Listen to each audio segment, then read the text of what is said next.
Yeah, Evan, the sponsor of this bill, says his goal is to ensure that property owners have an efficient and effective way to remove people from their property who should not be there legally. Democrats argue, though, it's a bill that fails to address the root causes of why people squat and trespass in the first place.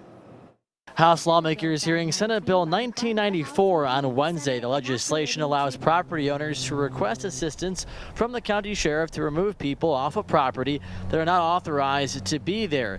It faced quick pushback from Democrats who allege the bill targets people experiencing homelessness. I'm here to submit that this will not solve the problem. This looks great on mailers. And when we're talking to our constituents, yeah, we did something about that homelessness problem. Oklahoma City State Rep Forrest Bennett says what the bill is looking to do will only be accomplished by making the state offer more resources. The reality is people are feeling like there's not services for them because there are not services for them, Mr. Speaker.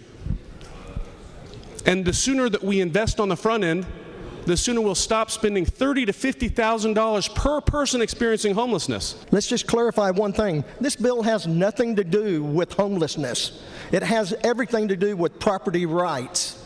The people that own the land should have a say-so in what goes on their own property. The bill's co-author, Tulsa Rep. Ross Ford, argues Democrats misunderstand his bill, that his priority is protecting property rights, and says if someone found to be trespassing or squatting needs help, law enforcement is already prepared to step in. Police officers are some of the most compassionate people we have on the planet.